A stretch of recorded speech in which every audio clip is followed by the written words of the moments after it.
The house on Holland Road. For as long as she could remember, Margaret had dreamed of owning a house in Washington. The lush greenery, the misty mornings, and the serene landscapes had always called to her. After years of saving and planning, that dream finally materialised when she purchased a charming, albeit aged, Victorian-style home on Holland Road in Bremerton. The house stood proudly amidst towering evergreens, its weathered facade hinting at stories untold. A widow in her early 50s, Margaret had spent most of her life renting small apartments, raising her daughter Lily as a single mother. Now that Lily was grown with a child of her own, Margaret wanted to create a legacy, a place that could belong to all of them. She moved in with her boyfriend Daniel, a dedicated pharmacist known for his meticulous nature, her daughter Lily, and her young grandson, Ethan. Daniel had always been practical, focused on routine and logic, but he admired Margaret's warmth and her unwavering belief in second chances. The family was eager to start anew, embracing the tranquility that the Pacific Northwest promised. The initial days were filled with unpacking, decorating, and exploring the quaint town. The locals were friendly, often sharing tales of the area's rich history and pointing Margaret toward the best bakeries and trails. Yet, whenever she mentioned her new address, people faltered. Eyes darted, voices lowered, and smiles stiffened. "Oh, Holland Road," they would say, before changing the subject. Undeterred, Margaret focused on making the house a home. She painted the walls in warm hues, filled rooms with cherished memories, and planted a garden Ethan could play in. A handmade swing hung from an old oak tree, and Margaret often sat on the porch in the evenings, wrapped in a shawl, sipping tea.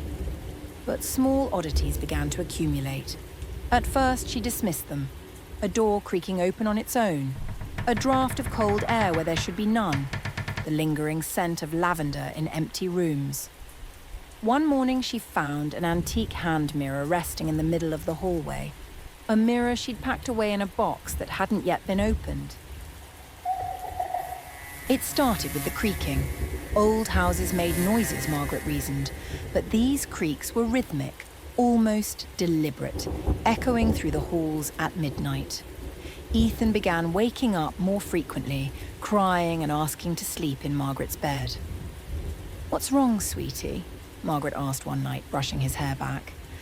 "The lady doesn't like me in there," he whispered. Doors, once firmly shut, would be ajar come morning. Lights flickered without cause and cold spots appeared in sunlit rooms. The nursery especially had a chill that never lifted. Margaret even caught a glimpse of something in the hallway mirror one day, a figure in white that vanished when she turned around. Ethan started drawing pictures of the house with a woman hovering in the windows. He said she sang to him, sometimes from the attic, sometimes from beneath the floor. "She sings pretty songs, Grandma," he said, "but sometimes she cries too." Lily tried to stay calm, assuring Margaret it was just a child's imagination, but even she began locking her door at night. Driven by growing apprehension, Margaret visited the local library, delving into the house's history. She discovered that Holland Road had a reputation. Legends spoke of an elderly man who was tragically killed by a car late at night, and a young girl who met a similar fate while riding her horse. Both incidents occurred near the very property Margaret now owned. Digging deeper, she uncovered darker stories. During the 1918 flu pandemic, the house had been repurposed as a makeshift hospital. With hospitals overwhelmed, many homes were converted into care centres. In that house alone, dozens of people had died. Margaret found grainy photographs of nurses and stretchers lined up in what was now her dining room. Whispers of a grieving nurse who never left began to surface. She was said to have lost a child in the pandemic and continued to roam the house, singing lullabies to lost souls. Her presence, some believed, was strongest around children. The disturbances intensified. Ethan's nocturnal serenades became nightly occurrences. He often sat up in bed, swaying, singing songs no one had taught him. "Who taught you that one, Ethan?" Lily asked, her voice tight. She did. She hums it when she walks in circles. Lily began experiencing vivid nightmares, waking up screaming, her sheets soaked in sweat. She dreamed of being trapped in a burning room while someone watched from the shadows. Margaret found scratches on the nursery walls, far too high for Ethan to have made. Daniel, after inspecting the house from top to bottom, found no logical explanations. His skepticism waned the night he heard footsteps pacing in the attic when everyone else was asleep downstairs. When he investigated, he found nothing but dust and a single fresh footprint. Desperate, Margaret reached out to a local historian and paranormal investigator, Pete Orbea. Pete was familiar with the legends of Holland Road and agreed to conduct an investigation. Armed with EMF detectors, voice recorders, and thermal cameras, he spent a weekend documenting every anomaly. The results were chilling. EVP recordings captured faint lullabies and cries for help. Thermal imaging revealed unexplained cold spots moving through hallways. One of the motion sensors in Ethan's room recorded activity at precisely 3:17 a.m. for 3 nights in a row. Pete concluded that the house was indeed a hotspot for paranormal activity. He believed the spirits were not malevolent, but deeply restless. "This house remembers," he told Margaret. "Some places don't forget, especially when grief leaves a stain." Determined to reclaim her home, Margaret organised a cleansing ceremony. With Pete's guidance, they lit sage, recited prayers, and placed protective charms around the house. They read aloud the names of those who had passed during the pandemic, offering peace and remembrance. For a time, peace returned. The air felt lighter. Ethan slept through the night. The house seemed quieter. They dared to hope it was over. But the respite was short-lived. One rainy night, Ethan vanished from his bed.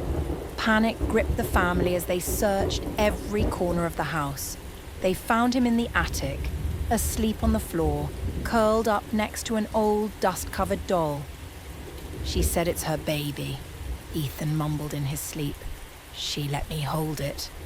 Margaret demanded the attic be sealed. Daniel nailed the door shut. But the dreams returned, the creaking resumed, and the chill spread deeper than ever before. Realizing the house's grip was too strong, Margaret made the heart-wrenching decision to leave. They sold the property at a loss, disclosing its history to the new owners. The family relocated to a small sunlit bungalow near Silverdale. Though safe, the memories lingered. Ethan sometimes spoke of the lady in white, always ending with, "She says she misses me." Margaret kept the drawings he made in a locked drawer, unable to part with them, unable to look at them. The house on Holland Road still stands, empty for now. Locals pass by a little quicker, and no one walks there after dark.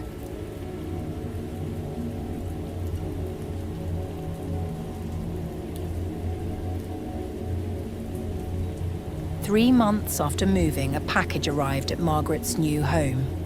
No return address. Inside was a dusty old hand mirror, the same one she had found in the hallway that first week. She stared at it for a long time before setting it face down in a drawer. That night, Ethan woke up crying. "She found us again," he whispered. From the kitchen, the sound of humming.